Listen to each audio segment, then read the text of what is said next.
to unpack here from the IWC this week. They were in a mood this week. They were on their game this week. They were in sixth gear. They were talking their shit as they always do. But there is a consensus right now from the IWC that this podcast, the casual wrestling community, there's a consensus that this is a WWE biased podcast. False.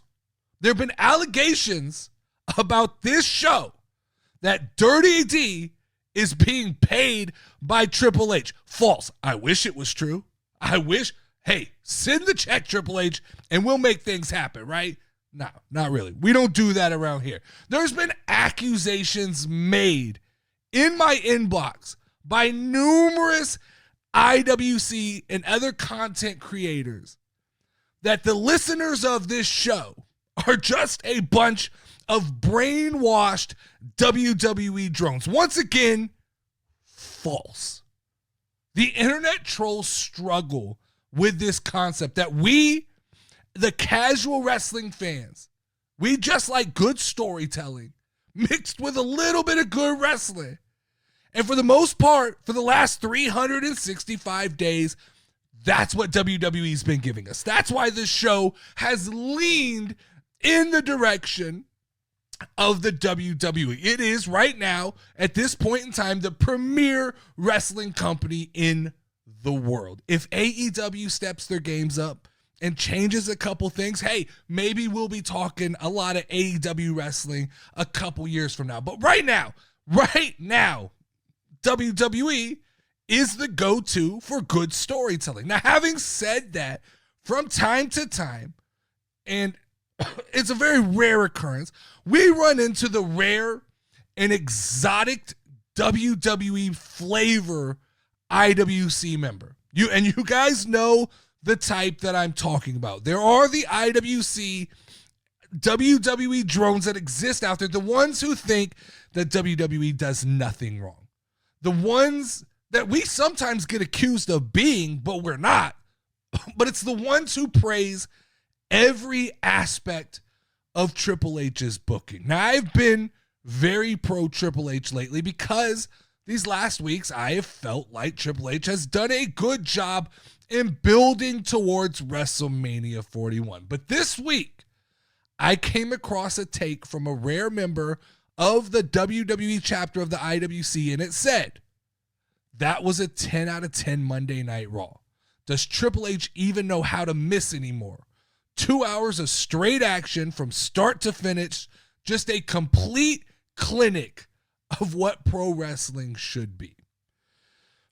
Now, I'm not exactly sure if I tuned into the wrong episode of Monday Night Raw this week. Maybe I accidentally slipped and hit last week's episode of Monday Night Raw because I'm still getting the hang of how this Netflix thing works. They're showing previews for shows that haven't even happened. I don't know how that works, but the episode that I saw of Monday Night Raw this week was okay.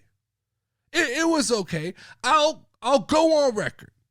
I'm not as down on this episode of Monday Night Raw as I've seen some people in the casual wrestling community be. I'm not as down as Vince Russo, who called out WWE for basically saying they produced a shitty 2 hour and 20-minute show in Madison Square Garden that they capped with a Roman Reigns appearance. I'd say that I fall more in the middle of this road, right?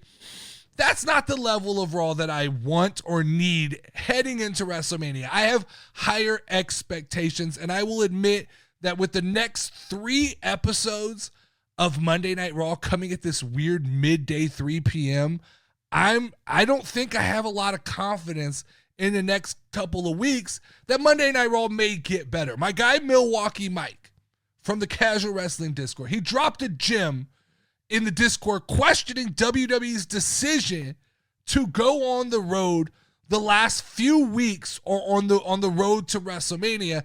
And my guy Milwaukee Mike is exactly right. I'm 100% behind him. He dropped a gem in the Discord. Join the Discord. Go read it. He's right on point with this. I find it extremely strange that we are putting Monday Night Raw at 3 p.m. when people are at work, and before the woke army comes at me, because I know I'm gonna head off the argument. The argument's going to be that not all wrestling fans are American and the time is different in different places. Sure, that's great. That's fine. But WrestleMania is happening in Las Vegas. It's an American show, and the primary fan base is American. There's people who come from all over the world, don't get me wrong, but the bulk of that building is going to be American watchers. The bulk of the WWE audience is an American audience, and as we build towards a premium live event that is in the soil of the USA, this is a strange build to me. Now, I'm good. I'm okay. I've never been one to complain. You want to hold premium live events all over the world? That's fine. You want to run 3 o'clock Monday Night Raws in the lead up to those shows? Sure, I'm fine with that as well. You want to do a Clash at the Castle at 4 in the morning? I'll wake my ass up to watch it. But this shit, doing this in the road to WrestleMania, just feels like a momentum buster to me. Like, it just feels like it puts a halt on a lot of the energy I had heading into WrestleMania, right? We can go on tour a month from now. We could do this same thing. Why not go on tour in the road to Backlash? It just seems silly. This just feels to me like a very Tony Khan-esque move to take the show on the road and run 3 o'clock in the afternoon Monday Night Raws as we get closer to WrestleMania. It just, to me, I don't love it. I don't love it. But back to Monday Night Raw. Back to what we came to talk about. I'm not sure if there's a drug that some of these people are taking that makes them view Monday Night Raw differently than me. Is there some new drug that I'm not aware of? I'm straight edge. I wouldn't know. I don't do drugs. I don't drink. So maybe I'm missing the optimal way to watch a Monday Night Raw. But to me, that was at best a 6, or you could slide up to a 7 on the casual scale for Monday Night Raw. Don't get me wrong. There were some key moments that helped me get through the night. I enjoyed Bianca Belair with Io Sky and Rhea Ripley. Everybody knows I'm invested in Bianca Belair, so no, you're not going to get a complaint from me when she's in a prominent storyline, right? I think I enjoyed Chad Gable. I like this angle of the American Alpha luchador that we don't know who it is. It's kind of a swerve. Okay, I'll play along. I like that, right? My guy, We Too Deep, he's going out on record. He's made a prediction. He said that under that mask was Rey Fenix. Don't get me excited like that, We Too Deep. Unless you have insider information, don't get me excited like that. Because that would be a pretty dope twist. That would be pretty cool. I like the CM Punk and Roman Reigns, Seth Rollins setup, even though it goes against what I've been predicting. I can admit when I'm wrong.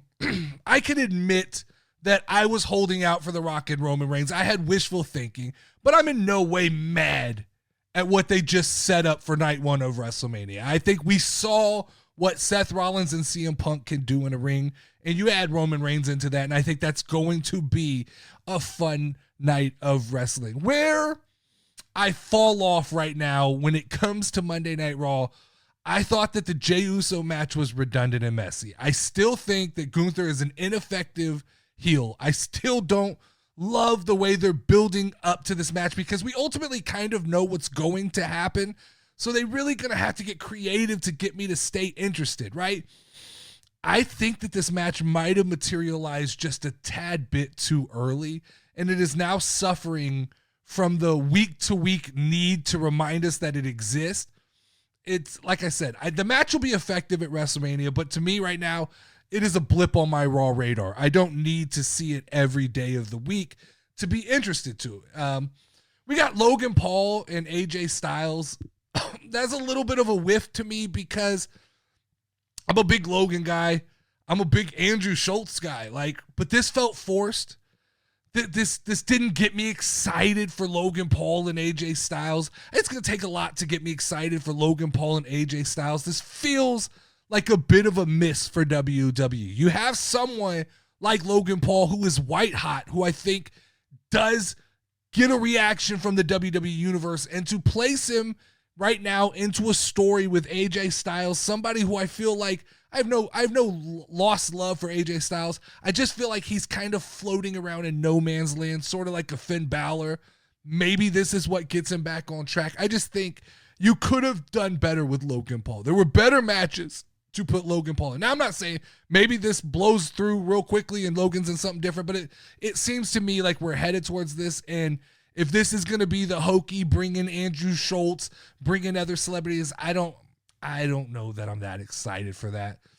I think Cody Rhodes has found the proper heel. I think John Cena is going to be the guy who brings the fire out of him again. So I'm okay with Cody having to come out and cut promos week after week. I think they set up kind of masterfully the return of John Cena next week, where things will really start to kick into gear. I think we'll really start to feel what WrestleMania is going to be and the tone they're taking when John Cena and Cody Rhodes get into a ring together and really kind of set the stage for what that's going to be. Once again, I have zero interest in Raquel Rodriguez and Lyra Valkyria. And to be honest, like, if Becky Lynch doesn't show up soon, you can just count me out completely of paying attention of the Women's Intercontinental Championship, because right now Lyra is almost unwatchable to me. And I know that's a tough thing to say about somebody, but sometimes you can either be so good that you make me watch, or you can be so bad that I kind of root for you or root against you. Lyra's just like the Dallas Cowboys of professional wrestling. She's going to go 8-8 every season. She's good enough that I don't cringe when she's in the ring, but she's not doing anything to get over with the casual wrestling fan base. So I think, like, if Becky doesn't show up the next couple weeks, I'm just writing that title off as something that I'm not going to pay attention to. But as far as Monday Night Raw goes, I thought, like I said, the main event was beautiful. I usually hate that many false finishes, but in this event, it felt warranted, right? It felt like we don't know who was going to go over. It felt like, unless you were a very informed fan who expected Roman Reigns, which I wasn't. I didn't expect Roman Reigns. I got a kick out of the back and forth of this. And then when Roman showed up, excitement level went through the roof. Always when Roman Reigns shows back up, I get hyped back up. Using Paul Heyman with CM Punk was kind of a masterful way to add another twist to this match. So I think I am genuinely excited for this match moving forward. This might have moved into the Dirty D match to watch at WrestleMania. But yeah, I'm sorry. It's not a 10 out of 10. Maybe a 6. Maybe a 6.9 if we're playing the game where we could round up. It's a 7 out of 10. But there's a few things that are going to need to be handled in the next couple of weeks in order to get me more excited for these 3 o'clock Monday Night Raws.